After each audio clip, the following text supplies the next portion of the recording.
4.15 총선이 20여일 앞으로 다가오면서 각 선거구별 치열한 경쟁이 시작됐습니다. 강릉 선거구는 주요 정당 후보자의 보수 후보들이 대거 무소속 출마를 선언하면서 초반 안개 전국입니다. 홍천, 횡성, 영월, 평창 선거구는 민주당과 통합당이 각각 경찰과 검찰 출신 후보를 공천하면서 검경 대결로 주목받고 있습니다. 여기에 조일현 전 의원이 무소속 출마를 선언하면서 뜨거운 3파전이 예상됩니다. 코로나19 사태로 유치원과 초중고등학교의 개학이 이미 3차례나 연기됐습니다. 추가 개학 연기나 수능 시험일 변경 가능성도 거론되고 있는데 시민들은 어떻게 생각하는지 의견을 들어봤습니다.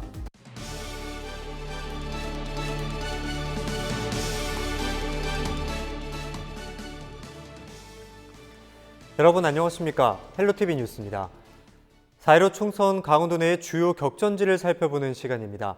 강원도 내에서 강릉 선거구는 가장 치열한 격전지 중에 한 곳인데요. 4파전 양상을 보이는 강릉 선거구는 후보들마다 차별화된 공약으로 유권자들의 표심 잡기에 나섰습니다. 박건상 기자의 보도입니다. 더불어민주당 김경수 예비후보는 동계올림픽 도시 강릉에 맞춘 공약을 들고 나왔습니다. 동계올림픽 시설을 활용해 한국체육대학교 동계스포츠학과 캠퍼스를 유치하겠다는 보관입니다.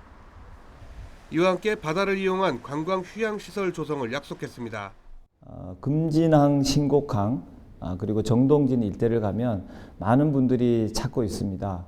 헌화로 신곡항, 정동진에 있는 해안당구, 그것을 하나로 만들어서 우리나라 최초로 해양국가공원을 만들도록 하겠습니다. 미래통합당 홍윤식 예비후보는 경제 활성화를 통한 인구 증가를 주요 공약으로 내놨습니다. 제2혁신도시 유치를 통해 공공기관이 들어오면 침체된 강릉 경제가 획기적으로 살아날 것이라고 말했습니다. 이를 통해 인구 40만이 넘는 작업도시로 만들 것이라고 밝혔습니다. 최첨단 산업들이 들어와서 일자리와 또 사람을 또 올 수 있는 그런 자리를 만들려 하겠습니다. 특히 강릉 같은 경우 강릉 과학산업진흥원도 있고 4개 대학이 있습니다. 또 그러고 과학산업단지가 있기 때문에 이미 인프라가 되어 있기 때문에 최첨단 산업들이 보다 많이 들어와.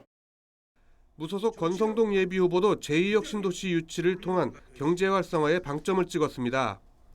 수서 강릉 간 고속철도 조기 개통과 강릉 제진간 철도 연결 사업을 가장 핵심 공약으로 발표했습니다. 이 같은 국가 사업을 시행하기 위해서는 3선 국회의원인 자신이 가장 적임자라고 호소하고 있습니다. 강릉 제진 동해 북부선을 건설하고 수서 강릉 고속철도를 조기 개통함으로써 강릉을 관광과 물류의 중심 지역으로 만들도록 하겠습니다. 그리고 구도심 지역에 하수 관거 사업을 시행함으로써 주민들의 삶의 질을 높이도록 하겠습니다. 무소속 최명희 예비후보는 5대 지역 공약을 제시했습니다. 포람동과 옥천동 등 구도심 발전을 위해 건물의 층고를 높일 수 있는 비행 안전구역 고도 제한을 완화하겠다는 겁니다. 이와 함께 국제관광 특례시 지정을 추진하겠다고 밝혔습니다. 강릉시를 국제관광 특례시로 만드는 것이고, 두 번째는 구도심을 다시 우리가 재개발하기 위해서 비행안전 고도 제한을 제가 풀도록 그렇게 하겠습니다. 그리고 세 번째는 서울대학교 해양수산대학을 우리 강릉에 유치하도록.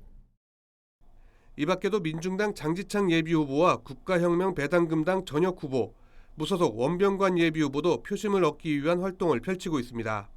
26, 27 양일간 본후보 등록과 함께 강원 지역 빅3 지역 가운데 한 곳인 강릉 선거구에 출마한 후보자들은 자신들의 공약을 가지고 본격적인 선거전에 돌입합니다. 헬로티비 뉴스 박건상입니다. 검경 대결이 주목되는 선거구가 하나 더 있습니다. 바로 홍천, 횡성, 영월, 평창인데요. 여기에 무소속으로 출마한 후보까지 포함해 3파전이 예상됩니다. 후보 간의 출신 지역이 달라 지역 대결 양상도 보입니다. 김선아 기자가 취재했습니다. 이번 4.15 총선에서 새롭게 조정된 홍천, 횡성, 영월, 평창 선거구. 서울 면적의 9배로 도내 선거구 중 가장 넓습니다. 여야 공천이 확정되면서 대진표가 짜여졌습니다. 여기에 민주당 공천에 반발한 후보가 무소속으로 출마하면서 3파전이 예상됩니다. 더불어민주당에서는 원경환 전 서울지방경찰청장을 일찍이 전략 공천했습니다. 여기에 맞서 미래통합당은 유상범 전 창원지검장이 경선에서 승리하며 본선에 진출했습니다. 전직 검찰과 경찰 고위직 간 대결이 성사되면서 승부에 관심을 모으고 있습니다. 더불어민주당 원경환 후보는 가칭 지방소멸대책특별법 제정과 평창 평화특례시 설치 입법 등을 지역별 주요 공약으로 내세우고 있습니다. 저 원경환은 오로지 지역 주민만을 바라보면서 주민들의 내일이 있고 내 삶, 내 꿈이 있는 비전을 제시하고 좀 더 잘 살고 행복한 홍천 횡성 영월 평창의 미래를 만들어 가겠습니다. 미래통합당 유상범 후보는 평창 평화테마파크 조성, 농산물 생산 원가 보장 등을 약속했습니다. 인구가 감소되고 있습니다. 그로 인해서 많은 노인 문제, 또 농업 경쟁력 약화, 지역의 말소 위기 등 여러 가지 문제가 산적해 있습니다. 저 유상범 이런 문제에 대해서 충분히 인식하고 있습니다. 육회, 상회 범위가 반드시 해내겠습니다. 무소속 조일현 후보는 농업 농촌 전문가라는 점을 내세우고 있습니다. 여기에 맞춰 인구수 4만 명 이하 농촌 지역을 농촌문화 특례군으로 지정하고 폐광지역 특별법을 연장하는 것 등을 공약했습니다. 저를 3선 의원을 뽑아주신다면 앞서 말씀드린 대로 힘 있는 그러한 3선 국회의원이 되어서 중앙에 가서 싸우고 강원도의 몫을 찾아온 젊은이들에게 희망과 꿈을 심을 수 있는 그러한 일꾼으로서 열심히 하겠다는 말씀을 드리겠습니다.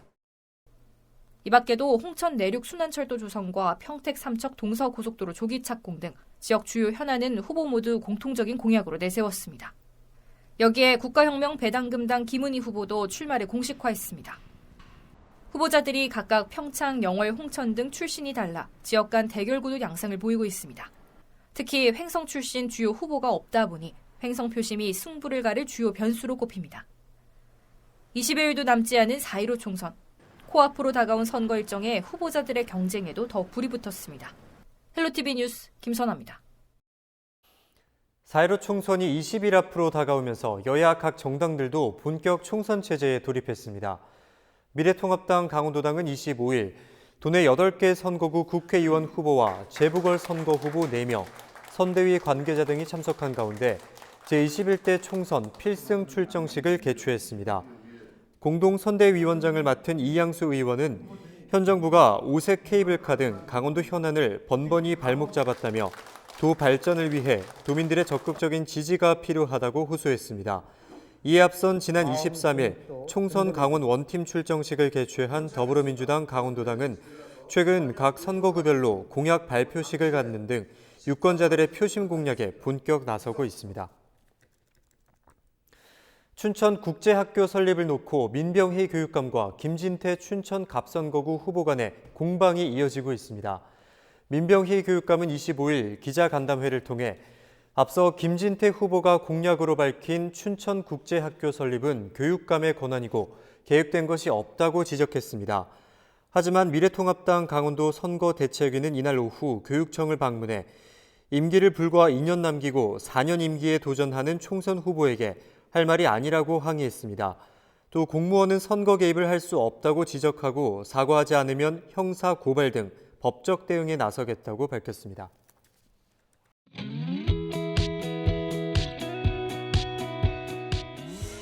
이거 꼭 선거 때마다 똑같은 얘기를 고만하는데 하시는 분들은 다 잘하신다리는데 선거 끝나고 나면은 어떻게 돼갖고 잘 안 되는 것 같고 우리 시장이 점점 줄어갖고 재래시장 손님이 너무 없습니다.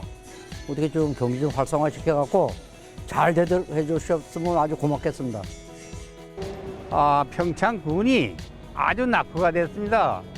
누가 되더라도 좀 열심히 해서 좀 발전된 우리 평창군이 됐으면 좋겠습니다. 중앙방송이나 신문보다 지역사회에서 얼굴을 좀 더 자주 볼 수 있는 후보, 선거 때만 내려와서 허황된 공약을 남발하는 것보다 평소 지역 주민과 스킨십을 갖고 소통할 수 있는 그런 후보가 됐으면 좋겠습니다. 네, 지방에서 뽑히는 국회의원 되시는 분은 너무 중앙 정책만 바라보지 말고 이 지방에 계시는 시민들을 살릴 수 있는 정책 이런 걸 개발했으면 좋겠습니다. 그런 국회의원이 당연히 당선돼야 되겠죠.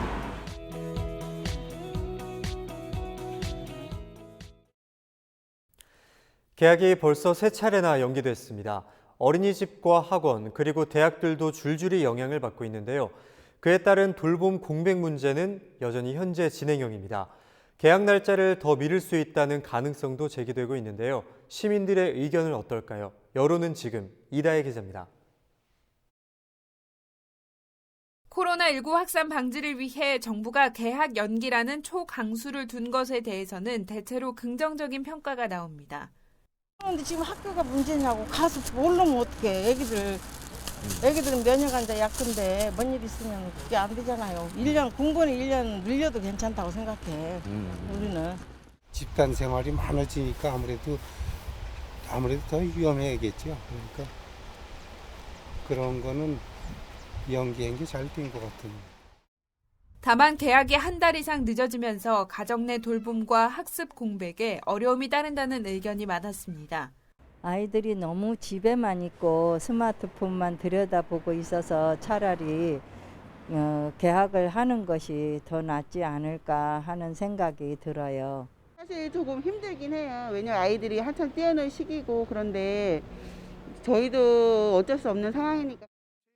하지만 교육부가 개학을 앞당기기는 현실적으로 어렵다고 밝히면서 그에 따른 후속 대책을 요구하는 목소리가 높습니다. 정부가 사립유치원 수업료 환불 지원과 가족 돌봄 휴가 지원 등 대책을 마련했지만 맞벌이 가정의 돌봄 공백은 여전한 숙제라는 지적입니다. 맞벌이 하시는 그 직장 동료분들 얘기를 많이 들어보면은 자녀들 그 끼니 챙기는 문제가 좀 많이 걱정이 되신다고 하던데. 네, 직장에서 이제 고용노동부라던가 이런 데서 그런 권고가 뭐 그걸로 해서 쓰는 거에 대해서는 뭐 유급을 물론 어려우면 뭐 어떻게 한다던가 인사적 불이익은 없었으면 좋겠어요. 네. 정부가 4월 6일 개학이 가능할지도 아직 판단하기는 이르다고 발표하는 등 개학 추가 연기 가능성도 배제할 수는 없는 상황. 시민들의 반응은 엇갈리고 있습니다. 저는 확실히 예방을 하고 이게 완전히 이제 어느 정도 나아지는 기미가 보인 상태에서 아이들을 교육에 시켜도 된다고 그때 가서도 늦지 않다고 생각합니다. 빨리 개학을 해가지고 학교에서 단체로 방역소도 거고 식단도 잘 짜가지고 학교에서 관리해 주는 게 좀 나을 것 같고. 정부는 원격 수업도 수업 일수로 인정하는 온라인 개학 동시 추진 방안도 검토하고 있다고 밝혔습니다. 정확한 개학 날짜 등 학사 일정과 수능 시험 연기 여부는 다음 주 초 발표될 전망입니다. 헬로티비 뉴스 이다혜입니다. 원주시는 코로나19로 어려움을 겪는 시민 10만 명에게 긴급 생활 안전자금 최대 30만 원을 지급합니다. 원창묵 원주시장은 25일 시청 브리핑룸에서 기자회견을 열고 긴급 생활 안정자금 300억 원을 긴급 투입한다고 밝혔습니다. 대상은 중위소득 이하 시민으로 1인당 20만 원에서 30만 원의 현금 또는 지역 상품권으로 지급될 예정입니다. 원 시장은 공영개발 특별회계자금과 필요하면 지방채 발행을 통해 재원을 마련할 계획이라고 설명했습니다. 정성군이 코로나19 극복을 위해 소득에 상관없이 전 국민들에게 1인당 20만 원의 재난기본소득을 지원키로 했습니다. 최승준 정선 군수는 25일 긴급 기자회견을 열고 코로나19 확산이 장기화됨에 따라 생활 안정과 사회적 기본권 보장을 위해 긴급 지원금을 지급한다고 밝혔습니다. 이를 위해 필요한 재원 74억 원을 재난관리기금과 세출 구조조정 절감액 등으로 마련할 계획입니다. 이와 함께 최승준 정선 군수를 비롯한 유재철 군의회 의장, 군의원과 5급 이상 간부 공무원들은 지원금을 반납키로 했습니다.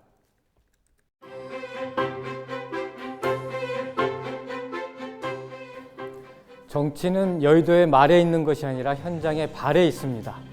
열심히 발로 뛰며 소통하고 겸손한 정치에 나가겠습니다. 춘천의 도시 브랜드를 바로 세워서 춘천 경제를 일으켜 나가겠습니다. 캠프 페이지와 의암호를 중심으로 해서 국가가 지정하는 춘천 호수 국가 정원도시 춘천을 만들어 나가겠습니다. 퇴계역과 북춘천역을 신설해서 춘천을 남과 북으로 가리지 않고 골고루 발전시킬 수 있도록 하겠습니다. 남과 북 구분하지 않고 25개 읍면동도 꼼꼼히 챙겨나가도록 하겠습니다. 춘천의 선수 교체가 필요합니다. 춘천의 정치인에 대해서 전 국민이 부끄러워하고 화를 내고 있습니다. 춘천의 품격과 자존심을 세워서 춘천을 자랑스러운 도시로 만들어 나가도록 하겠습니다. 선수 교체 허용으로 해주십시오. 예, 우리 사랑하는 시민 여러분, 요즘 좀 나라가 이상하게 돌아간다고 느끼지 않으십니까? 경제는 폭망하고 안보는 불안하고 이제 마스크 2개를 사기 위해서 하루 종일 줄을 서야 하는 정말 한 번도 경험해보지 못한 나라가 됐습니다. 이런 사회주의 정권 반드시 심판해야 됩니다. 우리 춘천은 그동안 내리 3선이 한 번도 없었습니다. 지금 가장 3선의 힘이 필요한 때입니다. 이번이 잘못되면 도청도 뺏길지도 모릅니다. 반드시 3선이 돼서 이번에는 제2혁신도시까지 꼭 유치하도록 그렇게 하겠습니다. 저 김진태 그동안 힘든 때도 많았습니다. 그렇지만 한자리를 지키고 여지껏 여러분들과 같이 해왔습니다. 이번에 압도적인 표차로 몰아주시면 3선의 힘으로 우리 춘천도 지키고 대한민국 반드시 지키겠습니다. 춘천을 위한 대규모 개발 사업도 좋습니다. 그런데 지금 대규모 개발 사업보다는 코로나19로 어려움을 겪고 있는 춘천의 자영업 하시는 분들, 또 하나 자영업에 함께 종사하시는 분들, 그리고 어려움을 겪고 있는 아르바이트를 못해서 일감이 끊긴 아르바이트생, 그리고 산학금 채우지 못하는 택시기사님들, 그리고 저녁 때 콜이 없답니다. 대리기사님들. 지금 생계가 너무 어렵습니다.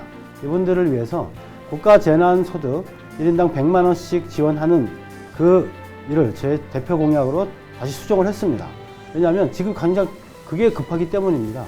그래서 엄제철은 오직 서민의 생활의 질을 높이는 것에 올인을 좀 하고 있습니다. 또 하나 말씀을 드리면 그것이 담보되려면 정치개혁을 해야 됩니다. 국회를 물갈이해야 됩니다. 이번에 춘천에서 새로운 사람, 새로운 인물, 엄제철로 물갈이할 수 있도록 춘천 시민들의 소중한 선택 부탁드리겠습니다. 고맙습니다.